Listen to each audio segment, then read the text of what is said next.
Hey guys, Sterling here, Psychologic Anarchist. This is another episode and a continuation of the relationalist trajectory and sort of delving into the details, teasing apart all the little facts about relationalism and how it's going to affect the anarchist community and the movement toward greater liberty in our lifetime. So this time I said I wanted to talk about more of the details in relationalism. So that's what we'll get into. And also I'm going to look a little bit about nonviolent communication because relationalism and nonviolent communication are sort of bedfellows. That means there's an interaction between them. Whenever we interact with people relationally, when we try to form relationships with people, communication is involved in that relationship. And what I mean by communication is a sense of dialogue is created where two people are able to talk to one another and hear each other out. It is what Martin Buber, the philosopher, called the I-thou relationship rather than the I-it relationship, and we'll talk a bit more about that as well. So the first concept, this is a little bit of a story about how relationalism came to be. As I was taking college courses in psychology and counseling, which is my field of interest, there is a concept that really struck me, and I thought it needed to be extrapolated into social philosophy, anarchistic philosophy, and that concept is referred to as the therapeutic alliance. And the therapeutic alliance is just this idea that the interaction between a client and a counselor is what helps create change in the client. It is the relationship. It is their allegiance and their ability to work through in the counseling session. And a big contributing factor to the therapeutic alliance is the idea that the counselor possesses empathy, the counselor possesses an authentic personality. He's not being disingenuous or fake toward the client. So an actual relationship is born within the counseling room.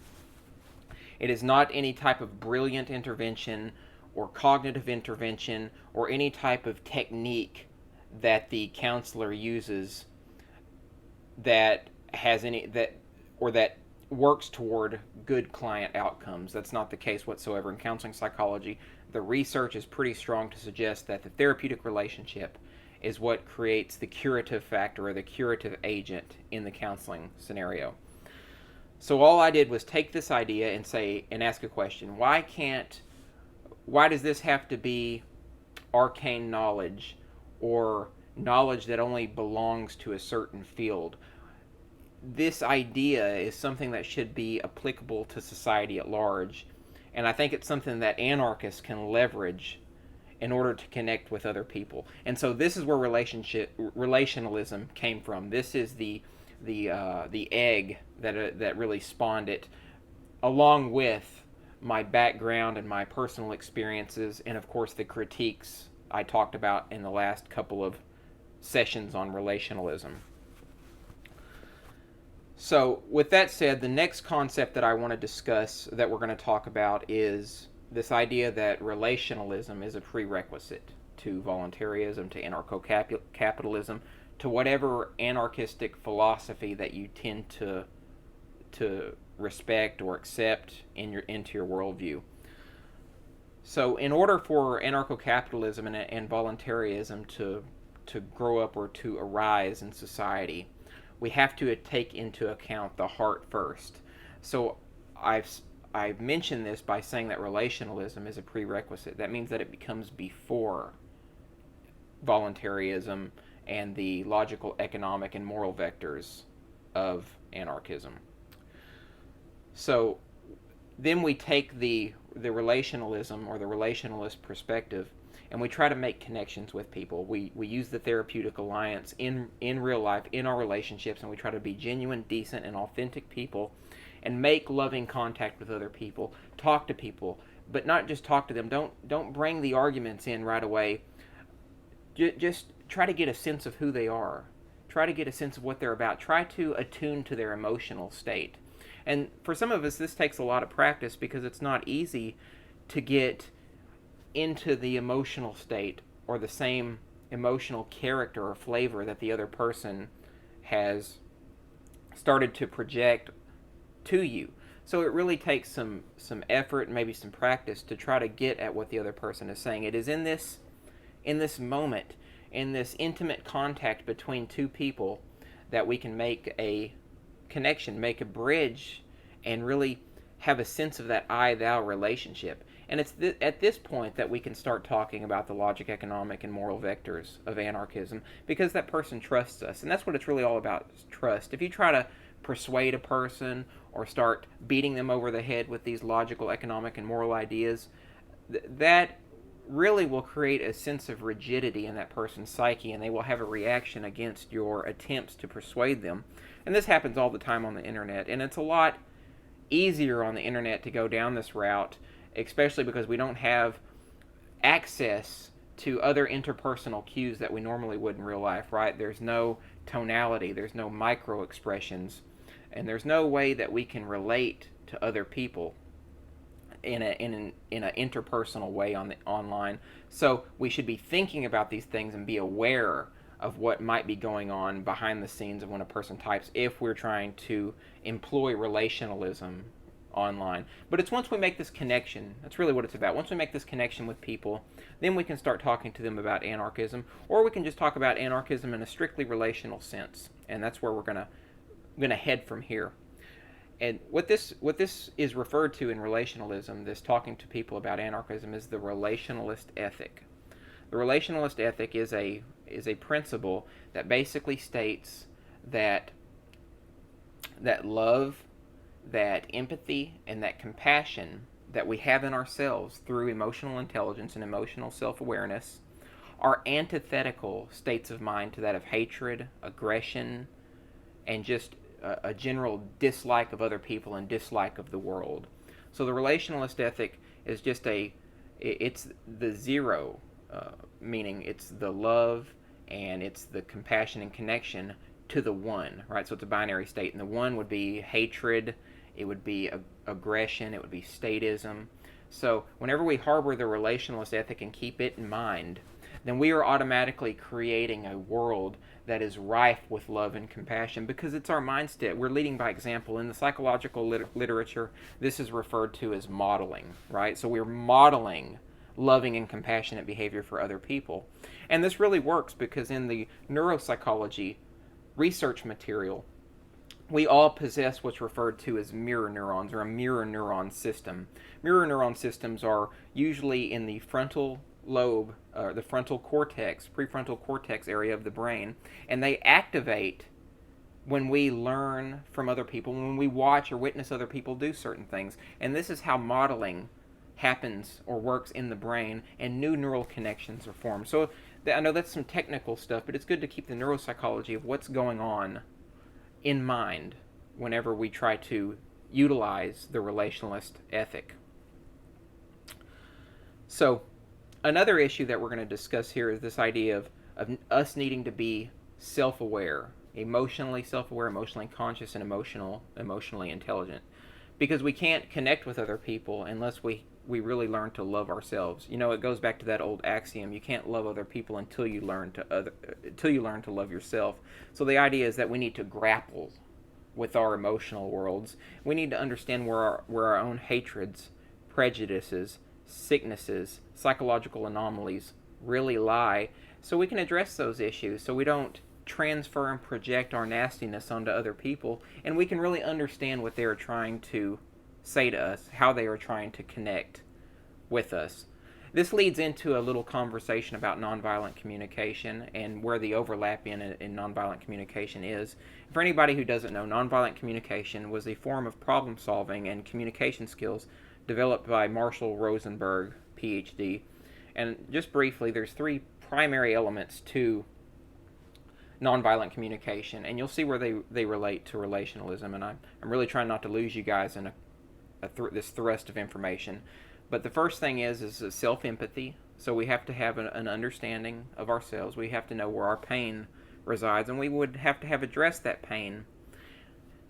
The next part is just general empathy, and then being able to connect with other people and understand and feel their pain and their states of mind. So, and this is super important for connecting and building relationships with people, because if we can't empathize with them, why should they listen to us? Why should they involve themselves deeply with us?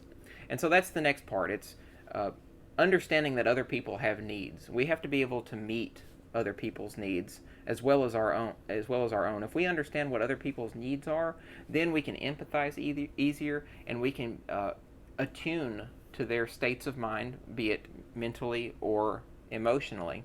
So just super important components of nonviolent communication. So if we keep all those 3 tenets of nonviolent communication in mind, we can really make a truce with other people that we disagree with on the logical, economic, and moral grounds. So we've sort of had a discussion of those main elements, and like I said, I don't want to bog you guys down with information, but the other aspect of relationalism that I think is really important to talk about is that it is an anarchistic philosophy. It sounds like it can be just a philosophy or an idea that comes out of a spiritual work or spiritual guru's work, but here's why relationalism is tantamount to an anarchist philosophy. One of the primary concepts that I started to look at when I was developing relationalism is this idea of relationship desecration. So government is inherently, first of all, it is against the relationalist ethic, right? Anybody that harbors a government mindset off the bat generally will be opposed. They may not realize it, it may not be in their conscious awareness, but they will be opposed to peacefulness, love, and non-aggression, which the relationalist ethic is against. So relationship desecration occurs through a variety of government interventions, right, or the ways that governments move into our lives. And I'm just going to name a couple here. But, okay, CPS is one of a government agency that does not consider at all the ability to empathize with others. It rends apart children out of homes. And granted, some people treat their kids like shit, and it would not be undeserving of them to have their children removed from environments that are hostile and violent, especially if that kid is getting beaten. However, that is not what I've seen or what I've read or experienced in the anarchist communities about how CPS functions. Some children have been removed, or a lot of children have been removed from people who genuinely try to take care of their kids. They've just been told on or squealed on by individuals who don't like those people or those particular environments or ways of life. But anyway, once children are taken out of that environment, that destroys relationships, right? It really misattunes the parents' relationship with their children. And this could even be a source of later regret, anger, or hatred that a child may develop as a result of being taken away from their family. So a lot of these issues are ones that need to be dealt with in a more communitarian, less violent, more empathetic way. Another big issue is the drug war. The drug war is one of the most egregious threats to our relationship capacity with other people. When the state comes in, when police officers come and they kidnap and cage people for possessing a plant or pill, it automatically breaks down relationships that those people have. A lot of times a father may get thrown in a cage for possessing a plant, breaking that relationship up with him and his children or his wife. And furthermore, once that occurs, a lot of people in that family, and Molyneux talked a little bit about this, will horizontally police that individual. They'll tell that father that you're bad for doing this, that you're an evil person, that you need to repent. This is kind of a little bit of what I experienced in my life. So it really endangered my relationships. It desecrated those relationships and created a situation where I had to find a way to self-heal, to try to heal with my family members and with the people, the close relations in my life. And government makes those things very difficult by desecrating relationships and tearing asunder quality relationships that people have. So relationalism is this idea that government needs to be broken apart and abolished because it destroys our ability to attune with people. It's no wonder that a lot of people have trouble empathizing, that they have trouble connecting with other people, because of the variety of things that government does to make that difficult. And next time, what I want to talk about is this idea that voluntarists have had and is true for a long time is that statism starts at home, right? A lot of the reason why the state crops up, why it exists, is because it is a fallout of shitty parenting. It's a fallout of treating children bad. So it's this symbolic piece of aggression that has manifested in the form of government, in the form of authority, and people wielding power over others. So next time, that's what I'll discuss, and we'll move into that topic more specifically, and it'll be the fourth piece of the Relationalism series. If you guys have any questions or comments on nonviolent communication or relationalism and the different ways that I've tried to communicate it, please let me know. I hope I was clear. Please, if you enjoyed the video, please subscribe below, and in the description I'll leave any relevant links, especially to the articles that I've written. Have yourself a great day. Thank you.